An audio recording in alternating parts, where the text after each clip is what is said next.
Good morning class 8। आज हम पढ़ने वाले हैं षोडशा पाठा कवित्वम कालिदास। कालिदास का कवि कौशल, कालिदास ने किस प्रकार अपने कवित्व के कौशल को प्रकट किया है देखते हैं।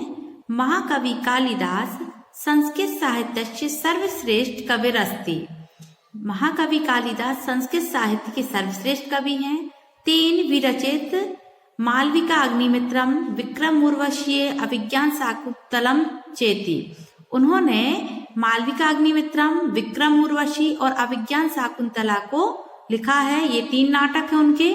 तेषु नाटकेषु अभिज्ञान शाकुंतलम तु न केवलम संस्कृत साहित्यस्य अपितु विश्वस्य सर्वश्रेष्ठ नाटकम अस्ति।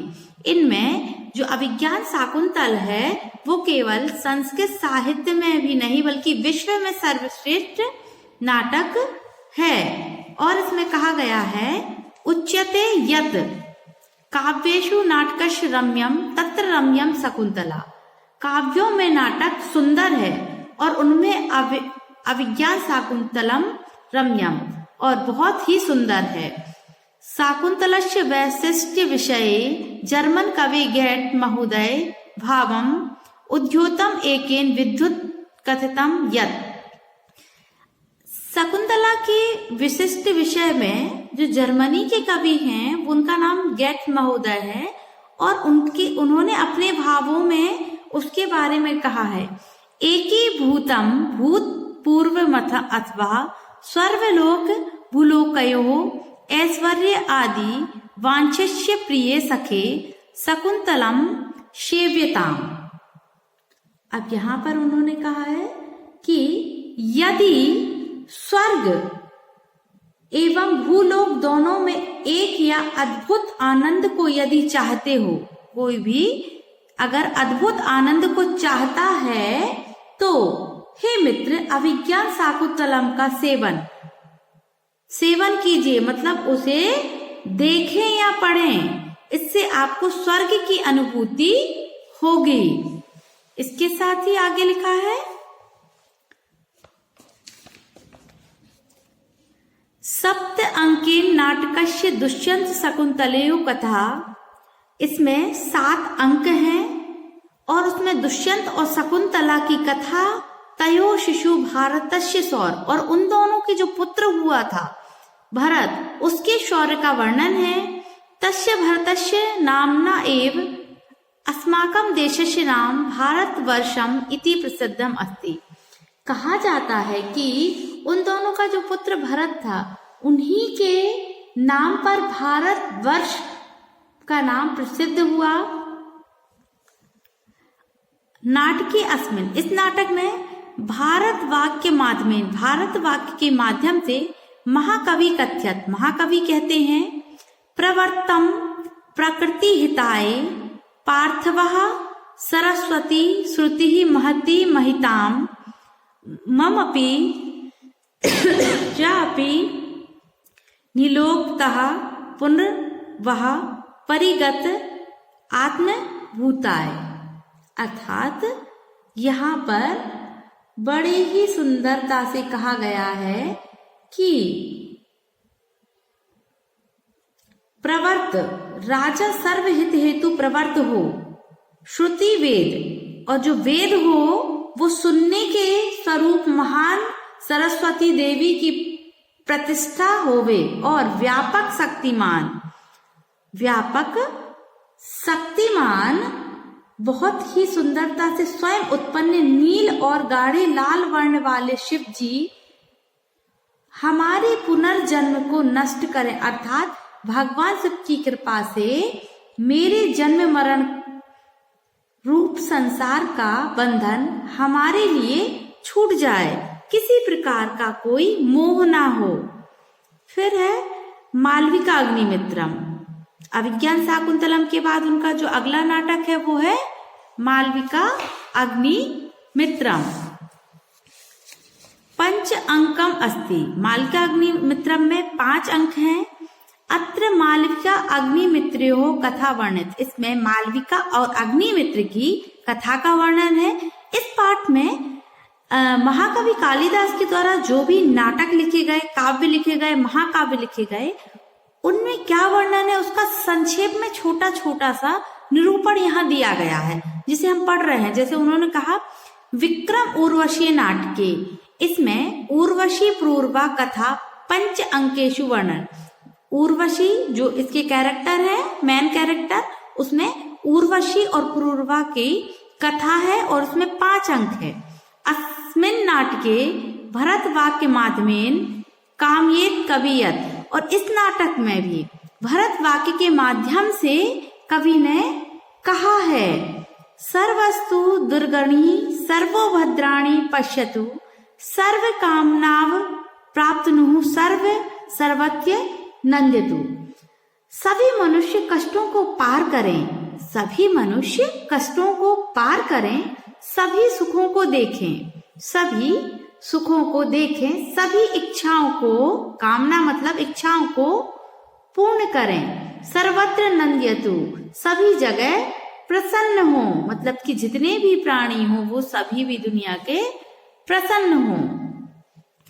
तस्य कुमार संभव रघुवंश चेती नाम के 2 महाकाव्य प्रसिद्ध है स्तः। उनके कुमार संभव और रघुवंश नाम के 2 महाकाव्य हैं। अभी तक हमने इसके पहले 3 नाटक पढ़े थे। 3 नाटक मालविकाग्निमित्रम, विक्रम उर्वशी और अभिज्ञान शकुंतलम। अब उनके 2 महाकाव्यों के बारे में हम पढ़ने जा रहे हैं। कुमार संभव महाकाव्ये सप्तदशः सर्गेषु, कुमार संभव में 17 सर्ग है, 17 सर्ग हैं। स्वामी कार्तिकेय अवतार कथा, इसमें स्वामी कार्तिक की अवतार की कथा, तारकासुर वध का विस्तरण है। रघुवंश महाकाव्य नवदशेषु, रघुवंश महाकाव्य में 19 सर्ग है। रघुवंशीय पराक्रम वर्णम, इसमें रघुवंश के पराक्रम का वर्णन है। तेषाम उदार चरित्र, उनके उदार चरित्र का भी वर्णन यहाँ पर किया गया है। 3 मेघदूत ऋतु संहार, और उनके 2 द्विखंड काव्यशु, ये इसके पहले हमने महाकाव्य पढ़े थे, अब हम यहाँ खंड काव्यों को पढ़ रहे हैं। मेघदूते पूर्व मेघ उत्तर मेघ 2 भागम, जो उन्होंने मेघदूत लिखा है उसके 2 भाग हैं, मतलब कि पहला है पूर्व मेघ और दूसरा है उत्तर मेघ। अस्मिन् काव्ये मेघ यक्षस्य दूत आववाद, इस काव्य में जो मेघ है, बादल है, वो यक्ष, एक यक्ष है जो कि उसका दूत रहता है। यह मेघदूत, दूत मतलब होता है संदेश ले जाने वाला। रामगिरी हिमालयात अलकापुरी गच्छति, जो कि मेघ जो है वो रामगिरी पर्वत से हिमालय अलकापुरी तक जाता है। दूत मार्गस्य वर्णम, और इस पाठ में, इस खंड काव्य में दूत के द्वारा जब वो जाता है यक्ष का संदेश लेके, तो मार्ग में जितने भी सुंदर सुंदर नैसर्गिक प्राकृतिक क्षेत्र पड़ते हैं उनका अति वर्णनीय, अति रमणीय वर्णन यहाँ किया गया है, जो कि बहुत खूबसूरत है। फिर है ऋतु संहारे। ऋतु संहारे 6 ऋतु प्राकृतिक सौंदर्य मनोवैज्ञानिक वर्णन। ऋतु संहार में 6 ऋतुओं का वर्णन है और प्राकृतिक सौंदर्य का वर्णन है। कालिदासस्य उपमा विश्व प्रसिद्धः उच्यते च उपमा कालिदासस्य, कालिदास की उपमा मतलब तुलना, किसी से तुलना करने वाली बात जहाँ होती है वहां पे कालिदास का नाम लिया जाता है। विश्व प्रसिद्ध है। कथा वर्णने, कथा के वर्णन में चरित्र चित्रणे चा सा प्रवीणः, कथा के वर्णन में, चरित्र चित्रण में वह प्रवीण है। तस्य वर्णन शैली, उनकी जो वर्णन शैली है सरसा सरला परिष्कृत चा, सरस और सरल परिष्कृत है। तस्य भाषा भावा अनुमीनीय, और उनकी जो भाषा है वो भावों का अनुगमन करने वाली है, मतलब उनके शब्दों से ही भाव प्रकट होने लगते हैं। भार्या विद्युतामा तस्य परोक्ष प्रेरिका आसीत्, उनकी जो भार्या मतलब पत्नी थी विद्युत्तामा, उनको अप्रत्यक्ष रूप से प्रेरित करने वाली थी। परंतु एषा कालिदासः परवर्तिकीय साहित्य उपासना नाम कवि कुलगुरु आसीत्। कवि कालिदास उत्तरकालीन मतलब उत्तरकालीन बाद के साहित्यकारों के कवि कुलगुरु हुए, मतलब कि जो कालिदास के बाद आए थे वह उनके कुलगुरु हो गए। कालिदासस्य ग्रंथ नाम अनुवाद, कालिदास के जो ग्रंथों का अनुवाद प्रायः विश्व की सभी भाषाओं में है। उज्जैनी तस्य जन्मस्थली, उज्जैनी उनकी जन्मस्थली है। केचित अन्य विदर्भ मान्यते, और माना गया है कि विदर्भ रीति के वह तर्क मेघदूत। हिंदी में जब आप बड़ी क्लासेस में आएंगे तो आप रीतियां पढ़ेंगे, तो उसमें आपको विदर्भ रीति भी देखने को मिलेगी। प्रतिवर्ष देव प्रबोधिनीयः कालिदास महोत्सव विशिष्ट रूपेण आयोज्यते।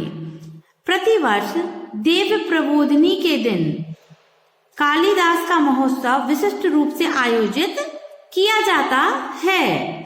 अतः तस्य मेघदूते यक्षस्य शापोक्षेण देव प्रबोधिनी मेव जायात, और उनकी मेघ यक्ष के श्राप को देव प्रबोधिनी से जन्मा माना जाता है। यक्ष व्यजेन महाकवि आत्मव्यथा, इसमें यक्ष की जो आत्मकथा है उसका यहाँ पे बड़ा ही सुंदर चित्रण किया गया है, और यक्ष के बहाने में महाकवि ने अपनी व्यथा को भी प्रस्तुत किया है। इसलिए अतः देव प्रोधिनी तिथि महाकवि उत्सव दिवसा ना तू जन्म दिवसा अस्तु शोध विषय वर्तते, और यह महाकवि का जो उत्सव दिवस है, ना कि जन्मदिन तो शोध का विषय है, मतलब कि अभी तक कोई पता नहीं कर पाया कि उनका जन्म कब का माना जाता है, फिर भी इसी दिन उनका जन्म के रूप में मना लिया जाता है।